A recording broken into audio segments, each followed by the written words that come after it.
शांति गैया होननानै उदांस्रि भारतनि उनाव दिनै बेसेबांबा रायजो दालांबाय नाथाय दिनै बड'लेण्डखौ दिनै सृष्टि खालामनो नागिराखै बिनि गुदियाव दं दिनैहाय बे आसाम सरकार आसामखौ खुंग्रा बे हारिनि मोनसे दं फैसाना जेब्लाबो दंबाय थायो मानोना नोंथांमोना नाय जों बर'फ्रा मालायनि हाखौ बियाखै बे हारिनि जोङो फिसा बिनिजों फालिनो हाग्रा दानस्रां फैजेनग्रा हारि होननानै बुंबाय बर' हारियानो बे बर' हारियानो लख्रा मोसा मैदेरजों जुनारफोरजों दावहा नांनानै संसार जाफैजेनग्रा हारि होननानै बुङोबा बे सा सानजा भारत दिनै जारिमिनगिरिफ्रा बुंदों बे सा सानजा भारतनिल' बाथ्रा नङा एन्टायार एसिया हादोरमायानो बे बर' जोलैनि बर' मानसिफ्रानो गाव रायजो जाबोदों बाथ्राया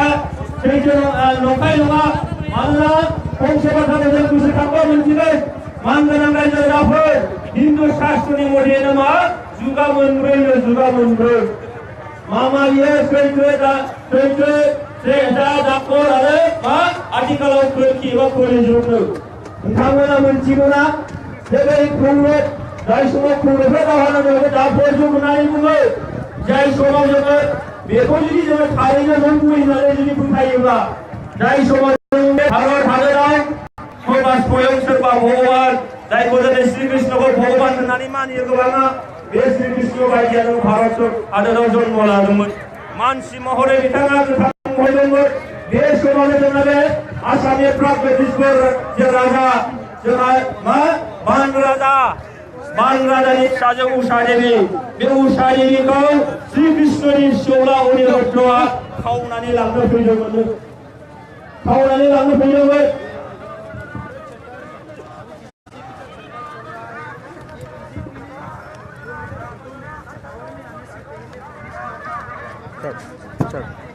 एसे उनफिनना खावनानै लांनो फैदोंमोन दा बे समाव बान राजाया अनिरुद्धखौ आरो बेखौ जोबथेसालियाव जोबनानै दोनदों दा मा जाबाय श्रीकृष्णआ खोनानानै फिसौलाखौ उद्धार खालामनो फैबाय बे उद्धार खालामनो फैयोबा जोङो मा बान राजाया बोराइ बाथौखौ सिबिग्रानो महादेबखौ सिबिग्रा बिथाङाबो स्वयं नुजानानै मोदायजों मोदाय भगवानजों भगवान दावहा जादों दा होमबानो नायनायसाय जों बेसेबां गोदान जुगनि दिनै नोंथांमोना दिनै रावबो रोखायै बुंनो हायाखै मोनसे जुगाव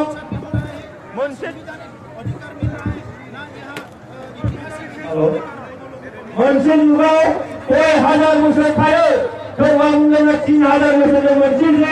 सोरबाया बुंदों 1000 बोसोरजों मोनसे जुग दाना 1000 बा 3000 बोसोरजों हमनानै ला 3000 बोसोरनि जागायजेननायाव ना जोबनाय फिननायबो न दाफोर जुगाव बान राजाया जन्म जादों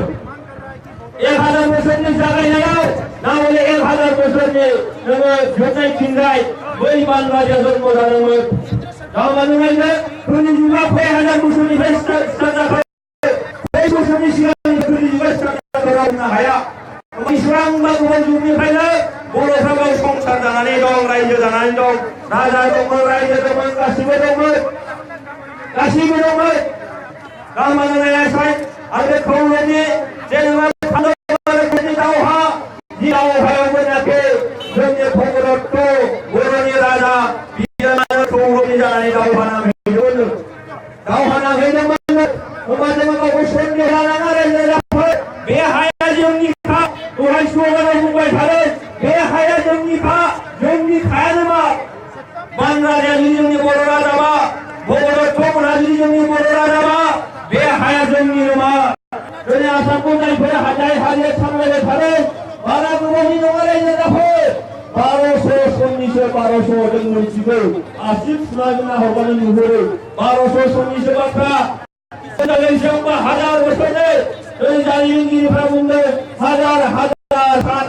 बोसोर सिगां जों हायाव दंफैयो बे हायाव दंफैयो ओंखायनो जों रावनिबो गनायनानै भारताव जेब्ला ब्रिटिशफ्रा शासन खालामदों ब्रिटिशफ्राबो जोङो 1890 मायथाइयाव बेहाय एसटि जायखौ बर'फोरखौ एसटि होननानै बुङो बे हारिनि मालायनि हाखौ रावबो निसा खालामा मोनसे बेंखनथाय बेंनानै दोनदोंमोन आरो बेबायदियैनो गोदान भारत उदांस्रि भारताव मा खालामदों जोङो सेक्टर 10 बसायनानै जोङो बेखौ बानायनाय जादों दिनैहाय जोङो बे ट्राइबेल बेलेन्सआव संकष्टु सरिया बुरलुंबुथुरनि साहा गासै 30 ट्राइबेल बेल आरो ब्लकखौसो जों बियो रावनिबो हाखौ बियाखै बे आसामा जोंनि खामोन गासैबो जोंनिनो खामोन बेखौनो जोङो 50-50सो राननो नागिरबावदों बेसेबांबा जोंहा गोरबो गोसोआ बेसेबांबा गिदिर 50-50ल' राननो नागिरदों गासैबो बुजिजोबनो हायोमोन जोङो नाजाजोबनो हायो जोङो मानोना बड'फाया जोंखौ फोरोंलांदों लिभ एन्ड लेट लिभ थां आरो थांनानै थानो रावखौबो निसा खालाम बे बाथ्राखौसो बुंदों बड'फाया जोंनो फोरोंलांदों आरो बेबायदिनो दिनै 50-50 50-50 जों बिदों बे जोबोद गोरोन्थि बाथ्रा नङा रायजो राजाफोर सोरबाया दिनै बड'लेण्ड बियोबा जोंनि गेजेरावनो एसे लाजिनानै एसे गोमानानै थानो लुबैयो नागिरो मानो 50-50 बिनांगौ जाखो मानोनि जुक्तिया बेनो रायजो राजाफोर मानोनि जुक्तिया बेनो जोंनिनो मोजांखामोन जोंनिखौनो जोङो बर'फ्रा दिनै राननोसो नागिरदों एंगारनानै एंगारनानैसो होनो नागिरदों दिनै बेखौ दिनै बायदिसिना बैसागनि गेजेरजों दिनै जोंखौ मा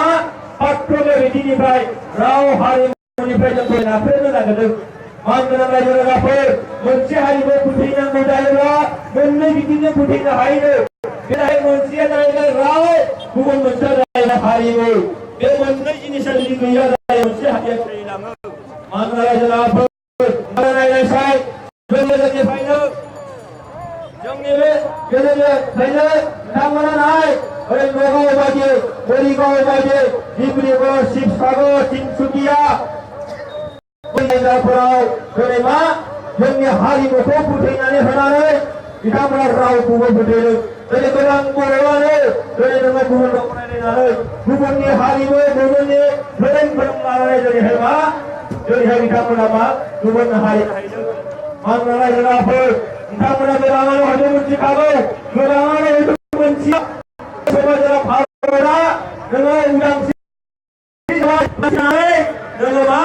कन्स्टिटिउसन बानायनायनि संबिजिर बानायनायनि मोनसे आफाद जाबाय कन्स्टिटिउयेन्ट एसेम्बलि बे कन्स्टिटिउयेन्ट एसेम्बलियाव नोङो मा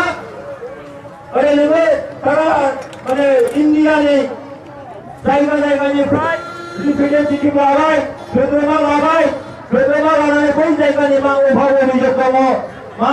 आयेन मा दफा भारतनि संबिधानाव सोदों बेखौ रायज्लायदों बै समाव मानो ट्राइबेल लीगआ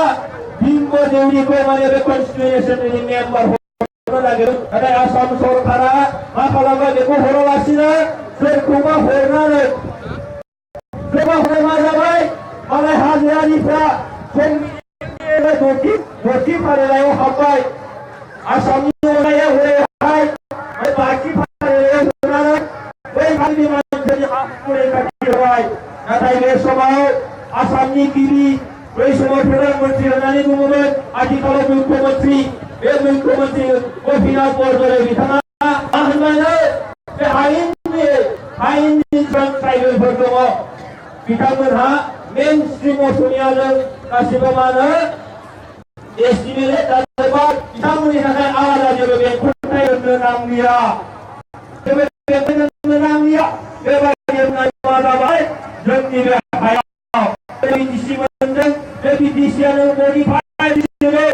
जोंनि बे प्लेन ओनसोलाव 6 किल'निबो बेबस्था थासै 5 किल'निबो बेबस्था थायाखै दिनै जोङो सोमावसारनायनि गेजेरजों दिनै माबा मोनसे मोनबाय बेबो दिनै मडिफाइड जाबाय जेराव गासिबो नङैखौबो थानो मोननाय मोनथायबो जाबाय ओंखायनो मानोना बै समनिफ्रायनो मोनसे दंबाय थायो जारिमिन बिलाइखौ जुदि एसे फरायनानै नायोब्ला जोंनि बर' राजाफ्रा जोंनि बे आसामनि खुंगिरि बै समाव राजा महाराजाफोरनि सिगाङाव बा सिङाव मालाबाबो जोंनि राजाफ्राबो गंग्लायनानै फैखायाखै गंगाफोर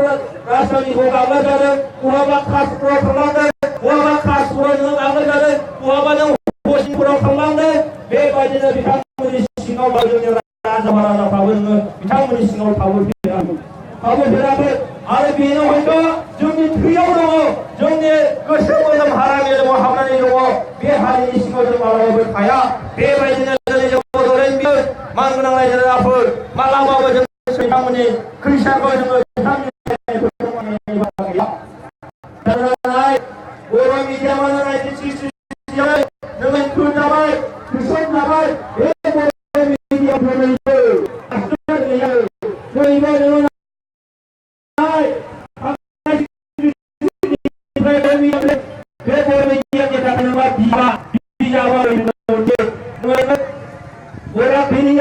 बांला राव सोलियो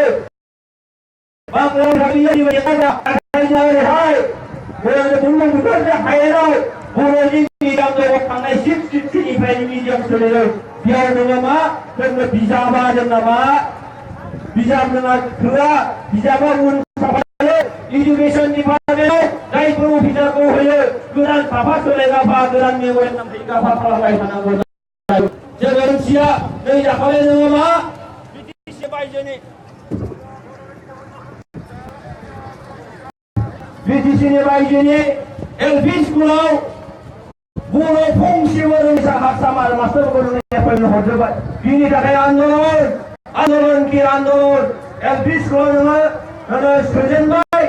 एलपि स्कुलाव सोखानानै एलपि स्कुल पास जालायबाय एमइ स्कुलाव नोङो ओरैनो प्रमसन मोनखानांगौ बिनि थाखाय सरकारि हाबाफारिखौ मावखानांगौ बिनि थाखायबो आन्दलन बै समनि दैदेनगिरिफोरा खोन्थायो नोंथांमोना एलपि स्कुलखौ पास जाबाय नोंथांमोननि भाषायालाय माहा मुल्य दङ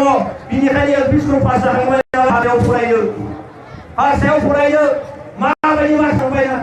आरो बिनि थाखाय आन्दलन खालामबाय एमइ स्कुलाव होलायबाय बर' मिडियाम फरायनो एमइ स्कुलाव नोङो पास जालायबाय दानि एक बाथ्रा बर' रावा नोङो बहा मुल्य दं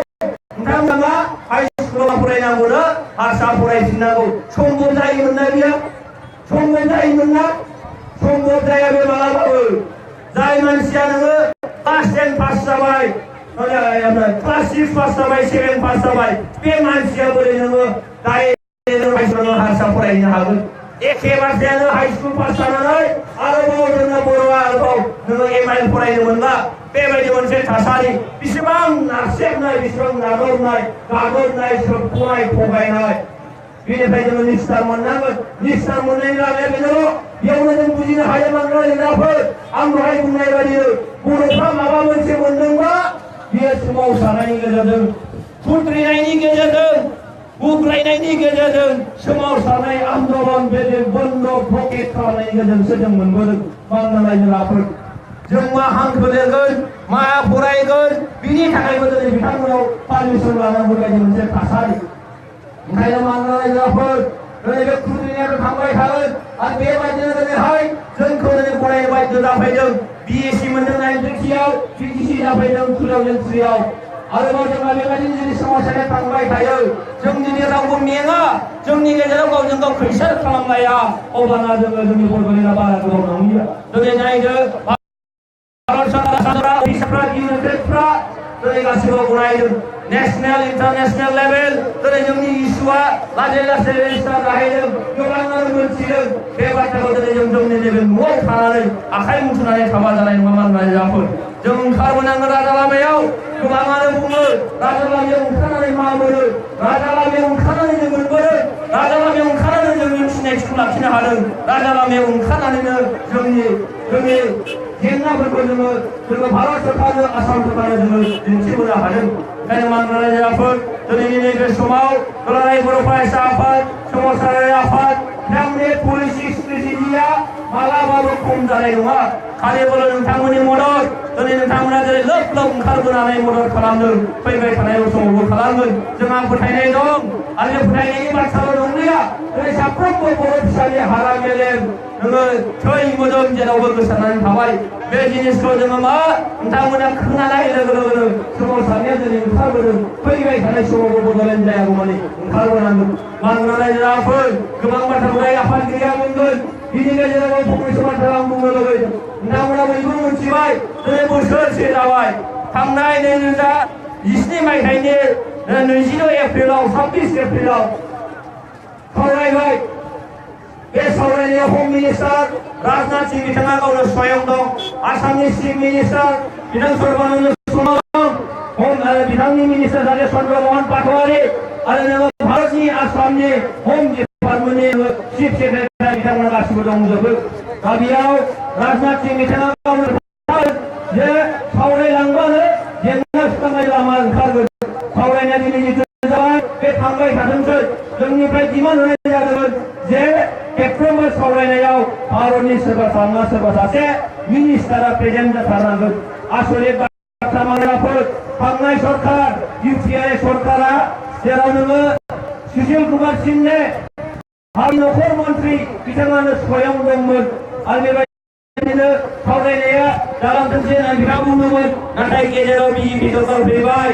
सावरायनायखौ स्टार्ट खालामा आन्दलन खालामबाय हांगास्ट्राइक खालामबाय सावरायनाया स्टार्ट जालायबाय आरो दा नै